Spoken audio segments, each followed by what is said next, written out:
Hey everyone, welcome back to my channel. Today's video is going to be a February wrap-up, so everything that I read last month. And in total I read 9 books, but 3 out of those 9 books were school books. As you know, last month we had Valentine's Day, so I was kind of just reading books on love, and that was the theme that I was writing on last month. So you can see a bit of a pattern in the books that I decided to read last month. But overall, I'm excited to get into the books. The first book I want to share is this one. It's called Black Appetite, White Food by Jamila Lyiscott.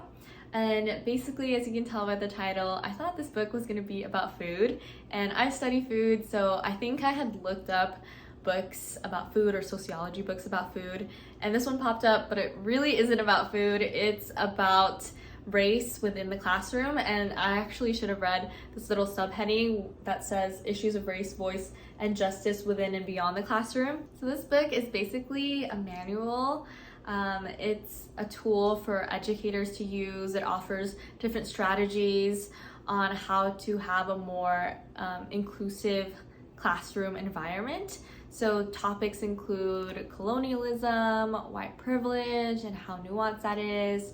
There was a portion in this book that talked about how giving a voice and that rhetoric of like giving a voice to students of color can be seen as problematic, and it offered a very like fresh argument and fresh perspective for me. So overall, I just felt like I got a lot out of this book. I'm also teaching a class all by myself this fall. It's on social problems, so I've been drafting a syllabus for that, and it's been pretty fun. But I think using this as a supplement to kind of formulate my teaching pedagogy and to prepare for teaching that class has been really helpful. The next book that I read last month was Food Politics by Marion Nestle, and this author is very popular in the field of food and food studies. So I wanted to read this on my own time. This wasn't assigned for school or anything. I read it for the first time last year, and I decided to reread it again because this book is quite thick. There's a lot of information in here, and reading it just once is not gonna stick for me, at least. So I do recommend reading this a couple times, or even just certain chapters that you feel are most relevant for your interests.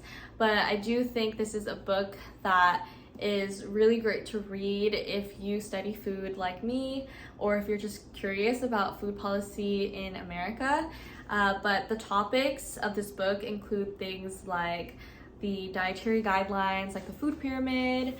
It also talks about food lobbies and food lobbyists. I'm looking at the table of contents.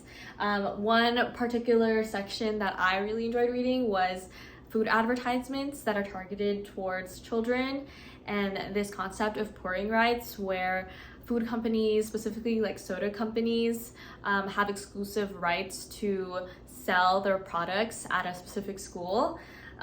So you might see this in like college campuses too, where schools only have like Pepsi vending machines. So I think those are really interesting. It also talks about supplements, which I've gotten into, and also fortifying different foods and techno foods. So if you're interested in any of those things, I do recommend this book. But it definitely isn't the most like engaging read because it's so jam-packed with a lot of like history and information and like terms and like acronyms for different departments and things like that. So it is a handful. I also read Native Foodways last month, and this book is about Indigenous North American religious traditions and foods. So basically this book is a collection of essays, and as you know, I love essay collections, and each essay touches on a different topic, and overall the book explores different topics like colonization, climate change, ecology, hunger.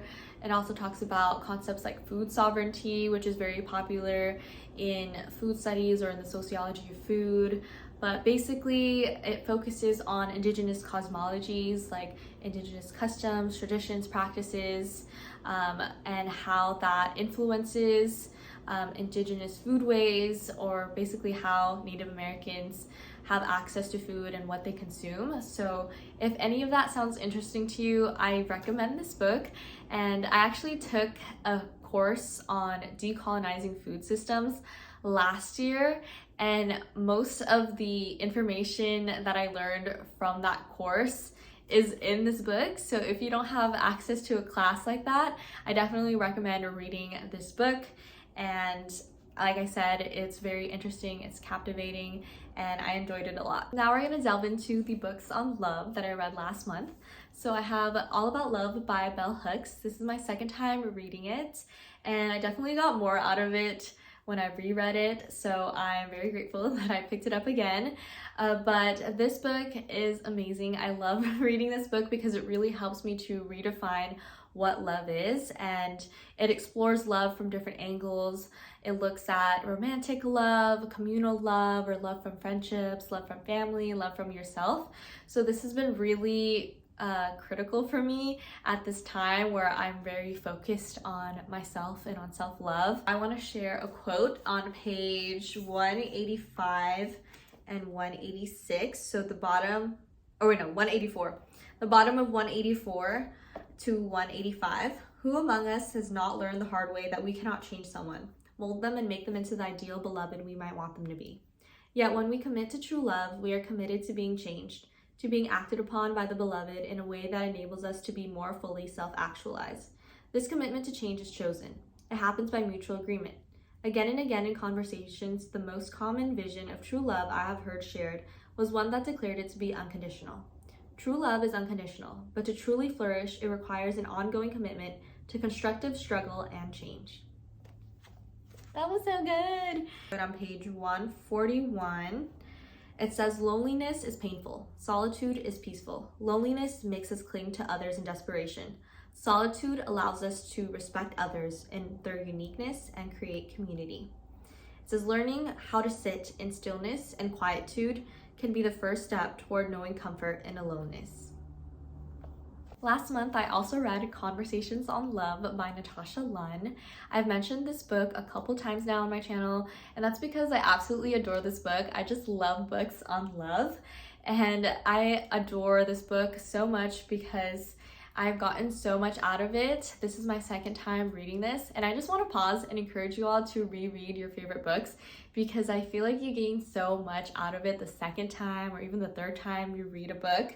But this is a book that I see myself rereading so many times as I get older, but as you can see, I tabbed a lot of different things.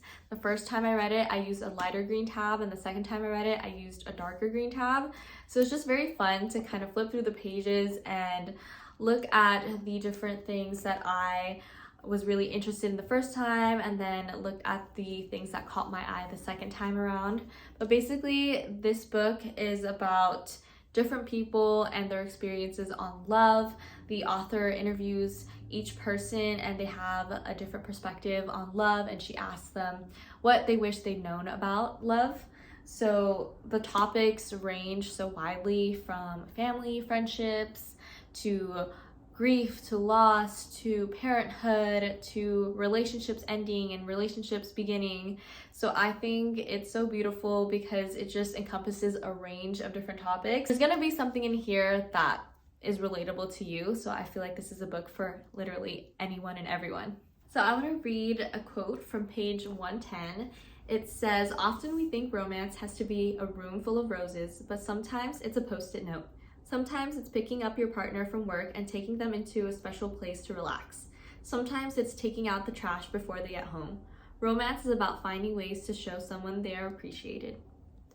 That's so cute. So the last book on love that I read last month was Dear Dolly by Dolly Alderton. And if you know, I'm such a big fan of Dolly Alderton because I really loved her book, Everything I Know About Love, which is a memoir.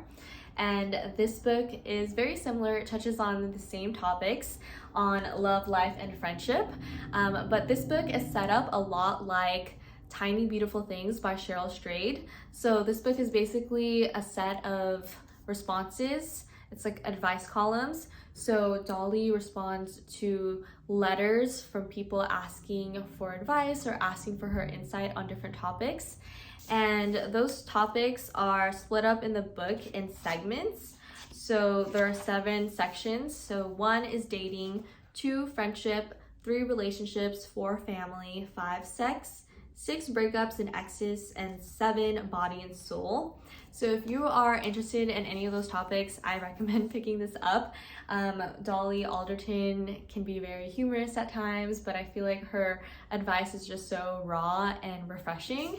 I also want to read a quote from the end of the book. This is the last letter that she responds to in Breakups and Exes. So she's responding to someone who is going through a breakup, and in this quote she says, "You will not feel like this forever, I promise. And what will be left is awe that you could love someone so much. You're experiencing something that will soften and harden you, give you strength, and allow you to be weak. You loved someone and it changed you. Aren't we the lucky ones?" And I thought that was so healing to hear. So I definitely loved this book. I feel like I read it in a time or an era of my life where I really needed it. Lastly, I want to go over the 3 books that I read for school. So I want to quickly zoom by them. I'll include an image right beside me, but I also don't remember the full name of the authors at the top of my head, so I'm going to try to be as quick as I can with this. But basically, I read this book called The Browning of the New South for my race and migration course, and the author argues that in Winston-Salem, the Mexican immigrants racially identify more closely with their Black neighbors than they do with their white counterparts. So she goes through different concepts that she coins, her methodologies, and she also emphasizes the topic of racialization and how Mexican immigrants are situated in the Black and white binary and race relations in general. And also I read this book called Beginning to End Hunger, and that is basically about food security and trying to end hunger globally, but it also focuses or has a case study on Brazil. So this place in Brazil has drastically reduced food insecurity and hunger, and they do so with these different food programs. So I'm reading that for my food systems course. And then another book that I read for my food systems course was Getting Something to Eat in Jackson. So basically that is another sociological book where the author interviews and does ethnography with people in Jackson, Mississippi to understand how race and class coincide to influence eating decisions for Black Southerners. So that was also another very interesting book, and again, I'll leave all of that information down below as well. So those are all of the books that I read last month in February. If you want to connect with me on other platforms, the links will be in the description box below. But thank you for watching this video and reaching the end, and I'll see you next time. Bye!